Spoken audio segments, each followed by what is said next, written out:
الذين آمنوا وتطمئن قلوبهم بذكر الله ألا بذكر الله تطمئن القلوب.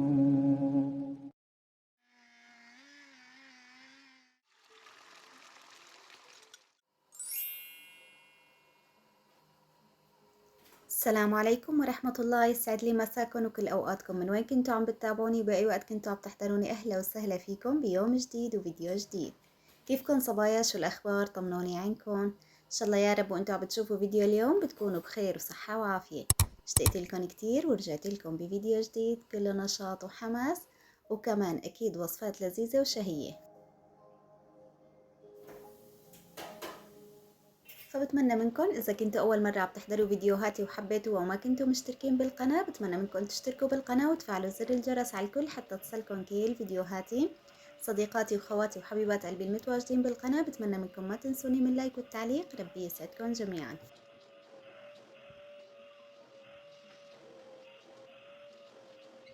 بسم الله به نبدأ يومنا ونستعين، اللهم صل وسلم وبارك على سيدنا محمد وعلى آله وصحبه وسلم. ويلا نرتب الصالون وننظفه وبعدين نجهز فطورنا مع بعض. واليوم غدانا راح يكون كبسة.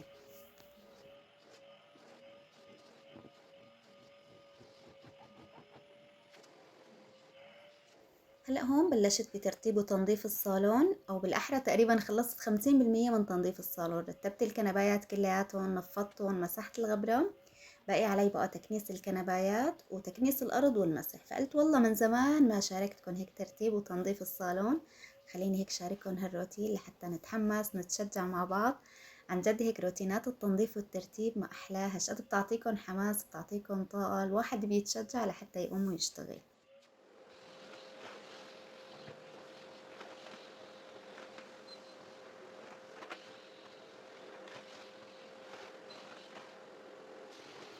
هلا بالنسبة لنا لسه تنظيفنا وحوستنا وروتيننا كلياته صيفي. شايفين يعني مبين عندكم الأجواء عنا شلون؟ والله ما شاء الله الشمس قوية، الشباك مفتوح، المروحة شغالة، يعني الأجواء كتير حلوة.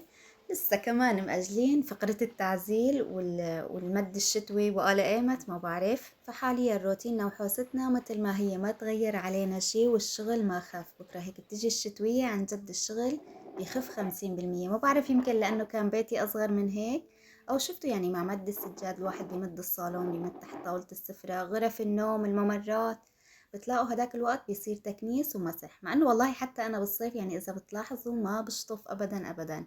ما بعرف ليش بحس التكنيس، خاصة تكنيس بمكنسة الكهرباء، هي انكم تشفطوا الكنب تشفطوا الاراضي كلياتها وتمسحوا، عن جد بيطلع البيت عبيض وضوي. في ناس بيقولوا لكم ما بيبرد قلبنا اذا ما كبينا هيك مي وصابون ومسحنا ونشفنا. ما بعرف، هلا حلو الشطف بين كل فترة وفترة، مثلا كل شهرين كل ثلاثة الواحد يشطف. او ما بعرف اذا الشغلة بترجع تعويد. في ناس سبحان الله هيك نفسيا ما بيرتاحوا اذا ما كبوا مي. لا بالنسبة لي انا متعودة على المسح. يمكن لانه من اول حياتي يعني شفته بالسعودية كنا نمسح مسح، فرحت على تركيا مسح، فجيت لهون مسح. حتى يعني هون ما في تصريف اصلا، اذا اشتهيتوا انكم تشطفوا ما في تصريف. ببيتي اللي بالضيعة كان عندي المطبخ صح ما فيه تصريف، بس باب البلكون مفتوح على البرندة، يعني بإمكانكم تسحبوا المي من المطبخ لبرا. بتلاقوني بين كل فترة وفترة أعمل له شطفة للمطبخ.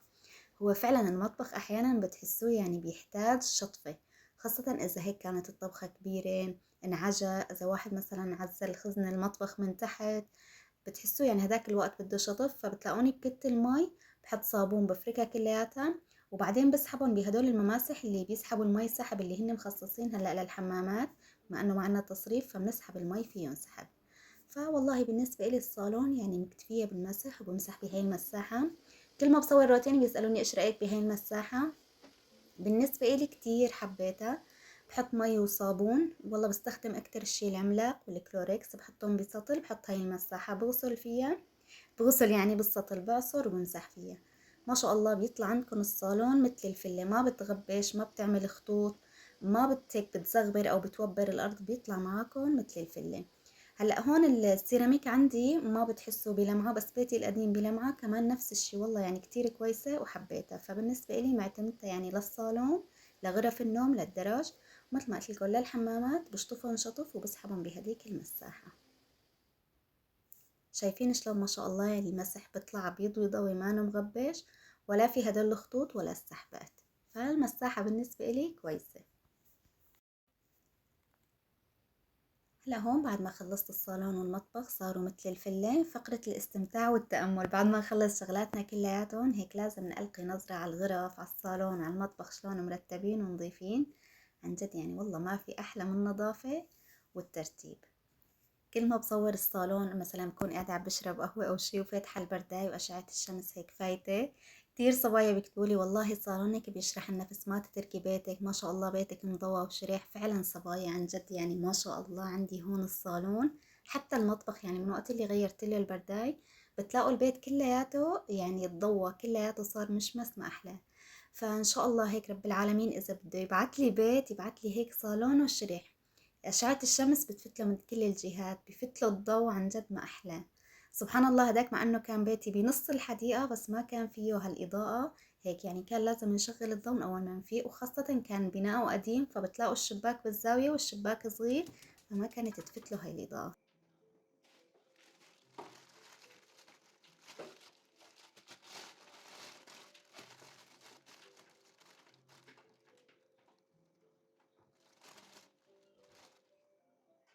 هلا هون خلصت شغلاتي كلياتهم، قلت خليني اساوي هيك لقمتين ناكلهم. بدي اجهز الفطور، بدي افطر انا واشرب الدواء، وقلت كمان بجهز ليزن لاشوف بدهم يعجبوا هدول السندويشات او لا. اليوم ان شاء الله بدي اعمل سندويشات توست مع البيض والافوكادو. جايبه الافوكادو يمكن من 10 ايام جاب لي اياهم ابو احمد او اقل شوي. والله حطيتهم بالصحن بعدين جاب لي ليمون من بيت الضيعة فحطيت الليمون فوق الافوكادو ونسيتهم، يعني راحوا عن بالي اصلا اتغطوا. امبارحة بستخدم الليمون ولا شفت الافوكادو كلياتهم مستويين فشلتهم حطيتهم بالثلاجة وقلت خليني بقى استخدمهم. هلا للسندويشات او للمتبل المفروض هيك يكون الافوكادو مستوي ودايب، بس انه الواحد بده ياكلهم، نحن بناكلهم مع ملح وليمون، بنحبه شوي اقسى من هيك. يعني هون انه الافوكادو عن جد يعني دايب على الاخير. فمثل ما شفتوا هلا هون حطيت الافوكادو بالصحن، بدي احط له رشه ملح، عصير ليمون، اذا بتحبوا فلفل اسود ممكن تحطوا له شوي، وبس بقى بدنا نحطهم على التوست بعد ما نحمص التوست. هلا هون حطيت شرايح التوست بالقلاية وبدي حمصهم على الغاز بدون شي، يعني انا بس بدي اياهم هيك يتأمروا وياخدوا هاي التحميصة واللون الحلو. قلت بستخدم القلاية بحمص فيها التوست وبعدين بقلي البيض. ما خطر على بالي اني احطهم بالقلاية الهوائية، كان اخدوا معي من كل جهة دقيقة وطلعوا هيك متحمرين ومتأمرين.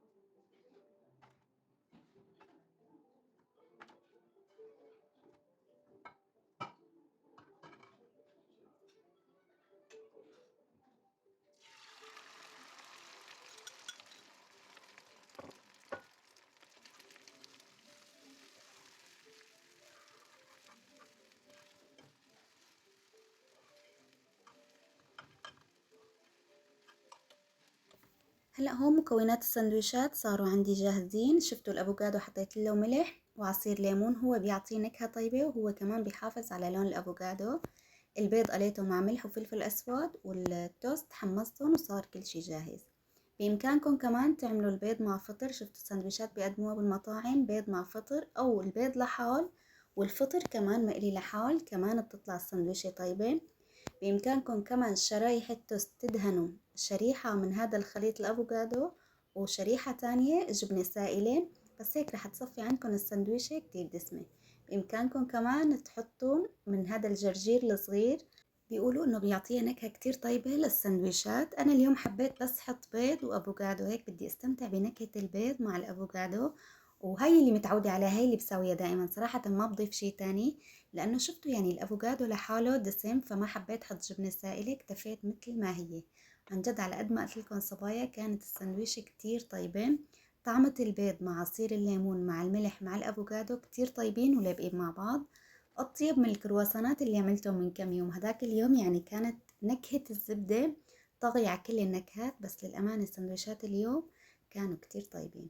تعالوا احكوا لي صبايا إذا في طريقة بتعملوا فيها سندويشات البيض مع الأفوكادو، أو تستخدموا الأفوكادو للأكل ما إنه كوكتيل، لأنه صراحة ما حبينا كتير مع العسل والمكسرات. هلا هون غسلت الدجاج حطيته على الغاز، قلت خليه ينسلق على بين ما ناخد لنا هيك استراحة ساعة زمان نفطر نريح شوي، وبعدين بقى منقوم منكمل باقي يومنا. وعلى بين ما نخلص هيك قعدتنا الرايقة والحلوة، في هيك صبية كتبت لي من كم يوم تعليق، هو والله ما كان تعليق على قد ما كان عن محبة أو اقتراح حلو. خليلي قلبكن صبايا، شكرا لكم كتير على تعليقاتكم الحلوة، على اقتراحاتكم اللي بتكتبوا لي اياها. خليلي قلبكن صبايا، وبعتذر منكم كمان إذا كتبتوا لي سؤال وما جاوبت عنه. دائما بقولكم صبايا إذا كتبتوا لي شيء وما جاوبت عنه رجعوا كتبوا لي إياه بالفيديو اللي بينزل بعده، إن شاء الله بشوفه وبجاوب عنه. بالنسبة إلي بجاوب تقريبا على التعليقات بأول نهار بينزل فيديو، تقريبا بعد ساعة أو ساعتين كل التعليقات اللي بتكون موجودة بجاوب عليها. فأحيانا بتكتبوا لي تعليقات تاني يوم، للأمانة يعني ما برجع بفتح التعليقات وبشوفه. هلا بالنسبة للصبية لتعليقها، خليلي قلبكم صبايا على اقتراحاتكم الحلوة اللي بتكتبوا لي اياها شان القناة. يعني دائما هيك بتقولوا لي ما شاء الله قناتك حلوة بس مشاهداتك قليلة، فبتقترحوا علي انه او اعملي اعلان او تعاوني مع قناة تانية. من كم يوم في صبية عم بتقلي انه يعني حبيتي تاخدي اقتراحي بعين الاعتبار او ما حبيتي، مجرد نصيحة مجرد رأي وانتي الك حرية الاختيار. هو بالنسبة لموضوع الظهور على السوشيال ميديا او الظهور على القناة، سواء انه انا اظهر او حدا من عيلتي مثلا بنتي ابني جوزي، او حتى قالت لي الصبية وقت اللي كانت حماتك هون يا ريت وقت اللي كانت مشاركة معاكي بالفيديو طالعين بوجوهكم. بتعرفوا صبايا يعني اكتر شي بيخلي القناة ترتفع والفيديوهات تنتشر ويوتيوب يقترح فيديوهاتكم للناس، هو وجود الوجوه بالفيديو، يعني سواء بالصورة المصغرة او بقلب الفيديو. هذا كتير بيساعد القنوات. وشفتوا يعني معروف القنوات اللي بيطلع فيها اشخاص شلون ما شاء الله يعني مشاهداتهم ممتازة. فكانت عم بتقلي الصبية ليش ما حدا من عيلتك بيطلع معاكي بالفيديوهات، او انتي يعني باللباس اللي بتصوري فيه او باللباس اللي بتطلعي فيه على الشارع، بما انه يعني ما أنا وجهك مغطى، فليش ما بتطلعي على القناة؟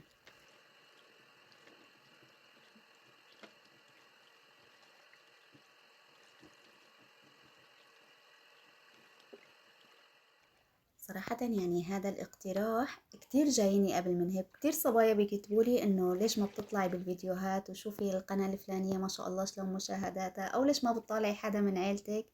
هلا خليني انا فيني انا صراحة ظهوري على السوشيال ميديا او على قناة اليوتيوب يعني ان شاء الله بإذن الله يعني ابدا ما نو بالخطة، لا هلا ولا بالمستقبل. غير انه انا يعني ماني حاطة هاي الفكرة ابدا براسي، يعني حتى جوزي مستحيل انه يوافق، حتى لو انا ماني يعني مغطية وجهي وبطلع هيك على الشارع. بس انكم تطلعوا على الشارع شي، وانكم تصوروا فيديوهات وتطلعوا بوجهكم شي تاني.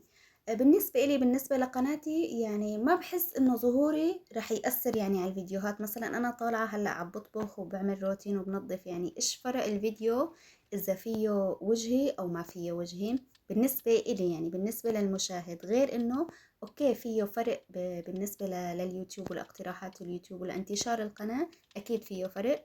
بس بالنسبة للمتابع ما رح يحس بهذا الفرق أو ما رح يعمل إضافة وجود وجهي. فبالنسبة لي هذا الاقتراح يعني ما موجود إن شاء الله بإذن الله بمخططاتي. بالنسبة لأولادي صبايا أنا حكيت بهذا الموضوع كتير كتير. أوكي القنوات اللي حكيتي لي عنه إنه بيطلع أولادهم وبيطلع جوزها بيطلع اللي هو يعني يمكن هم الأول يعني اتعودوا على هذا الشيء. أنا أبو أحمد لا، يعني بيقول لي قناة روتين وطبخ يعني أنا ماني دور فيها.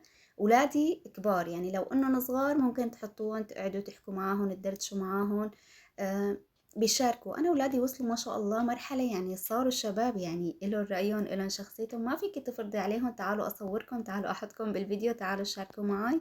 ابني الصغير ما شاء الله يعني رح يصير 13 سنة، فما بيحب كمان يطلع. هلا اصلا اول يمكن كان يشارك معي اكثر من هيك، هلا احيانا بيقول لي خلص خلصي تصوير بعدين انا بشرب.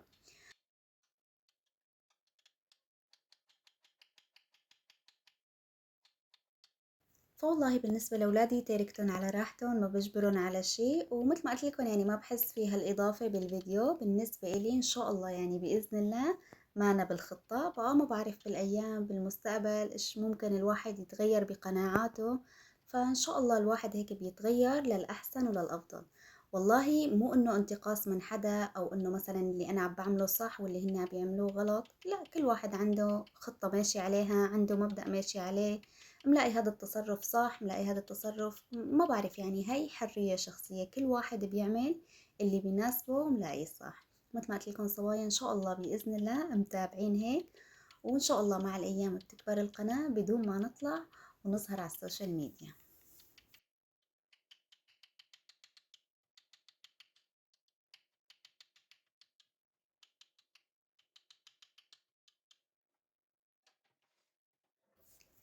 هلا هون بنرجع لطبختنا. مثل ما شفتوا الصبايا، سلقت الدجاج، غسلته كتير منيح، حطيته مع بصل وثوم وبهارات كبسة، ورق غار، حبات هيل، حبتين لومي. تقريبا اخدت معي الدجاجة ساعة لانه مقطوعة بالنص، ما بتاخد وقت كتير. كانت مستوية. جهزت السلطة وجهزت الدقوس. شفت الدقوس حطيت له بصل وثوم وفليفلة حدة وبندورة، بدي احطهم بمحضرة الطعام ووقت التقديم بس بحط لهم الملح والحمض. كمان جهزت الخضرة للكبسة، فرمت بصل، ثوم، كم حبة فليفلة، فليفلة حمراء وبندورة. أحيانا إذا كان عندي جزر بحط جزر، إذا كان في فليفلة خضراء بحط كم حبة.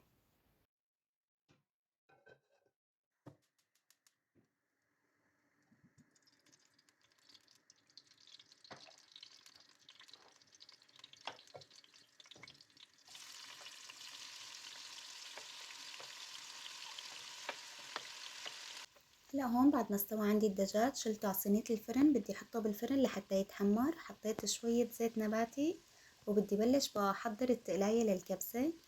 حطيت زيت نباتي، حطيت البصل، الثوم، حبات الفليفلة والفليفلة الحمراء اللي فرمتها ناعم. بدي اقليهم كتير منيح مع بهارات الكبسة. بعدين بقى بدي نزل البندورة.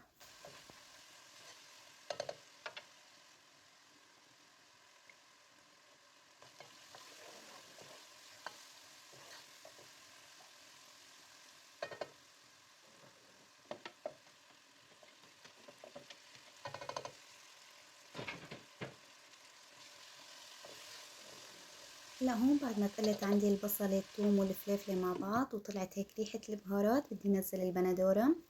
احيانا بحط للكبسة اذا كان عندي جزر بقطع لها هيك جزرة صغيرة بحط، احيانا اذا في فليفلة خضراء بحط. هالمرة ما عندي فحطيت فليفلة حمراء، وكمان حطيت كم حبة فليفلة من هاي الفليفلة اللي مفرستها. هلا بقى بدي خليهم هيك يتقلوا وتستوي عندي البندورة. بعدين بقى بدي احط لها مرقة الدجاج وكمان خليهم يغلوا مع بعض هيك تقريبا 5 دقايق. بعدين بقى بكون نقع الرز وغسلته كتير منيح، بنزله فوق المرقة.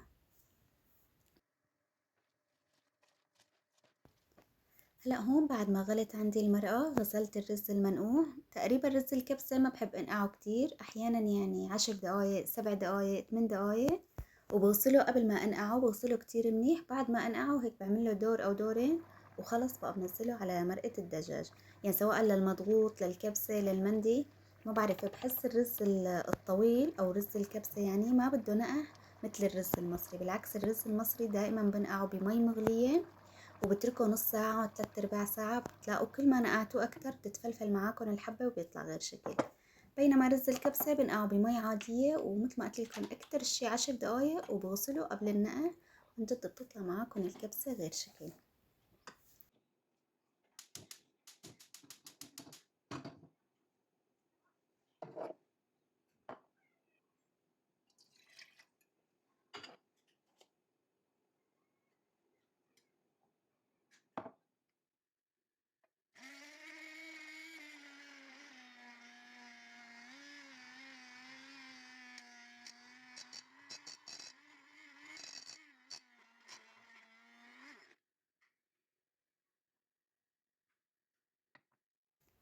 هلا هون بعد ما طبخت الكبسة حتى حمرت الدجاج، شفتوا قلت لكم إذا بدي شغل الفرن بشغله قبل المغرب، يعني شان الشمس. إذا بدنا نصرف كهرباء بنصرفها قبل ما تغيب الشمس.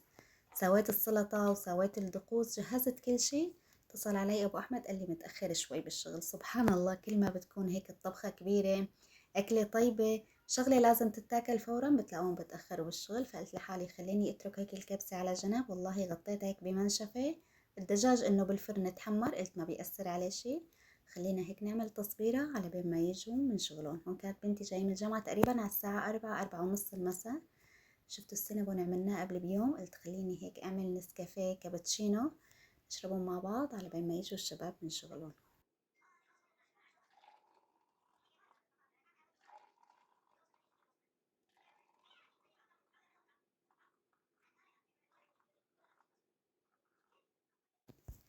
يعني مع انه الاجواء عنا ما كتير شتوية ما بدها هالمشروب السخن، بس ما بعرف هيك حسيت الكابتشينو كتير بيلبق مع السينابون اطيب من الفرابي ونحط تلج، خاصة يعني كان هون تقريبا قبل المغرب بشوي، فبتحسوا يعني بلش شوي الجو يبرد. وقت اللي حكيت لكم بالفيديو السابق انه الاجواء عنا رجعت دفت، في كتير صبايا قالوا لي بسوريا انه عن جد كمان نحن فرق عنا الجو عن الاسبوع الماضي. يلا يعني شقد ما تأخرت الشتوية اسبوع اسبوعين بالاخير رح نشتي كلياتنا ويجي هالبرد ونقول ايمت بدها تجي الصيفية ونخلص من هذا البرد. بس بدي أذكركن يا حلوين، إذا وصلتوا معي بالفيديو لهون وحبيتوا وما كنتوا مشتركين بالقناة فضلا ليس أمرا تشتركوا بالقناة وتفعلوا زر الجرس على الكل حتى تصلكن كل فيديوهاتي، وبتمنى من كل حدا طلع له زر التشجيع يضغط عليه خليلي قلبكن صبايا.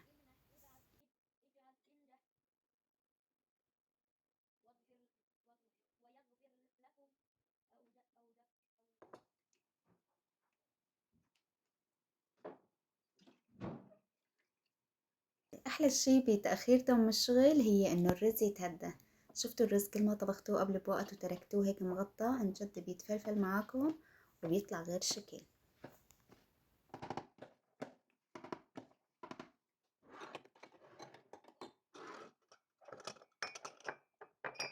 اليوم طبختي كبيرة، يمكن هي أول مرة بعمل كمية الرز، بس يعني عم بحاول كبر الطبخة لحتى تكفينا ليومين. بالعادة بعمل 3 كاسات بيزيد عندي لتاني نهار صحن، يعني ما بيكفي عشاء، فقلت هالمرة خليني أعمل 5 كاسات رز هيك بكفونا ليومين. حتى ما شاء الله هالمرة جايب لي أبو أحمد بهارات كبسة مانن يعني إنه شلون بدي لكم مغلفين أو معروف إيش الماركة تبعيتهم بالكيلو، شكلهم فيه الكركم كتير ما شاء الله، عطى الكبسة لون كتير حلو. فاستخدمت من البهارات الجديدة والبهارات القديمة، عن جد طلعت طعمة الكبسة ولونها بشهي القلب. شايفين شلون صبايا طالع لون الكبسة؟ بتحسوه هيك أصفر على برتقاني، عن جد على قد ما كان اللون حلو كانت الطعمة بتشهي القلب. فالحمد لله رب العالمين على هالنعم، الله يا رب هيك يدومها علينا وعليكم ويحفظها من الزوال. تعالوا احكوا لي صبايا انتوا ايش طبختوا اليوم؟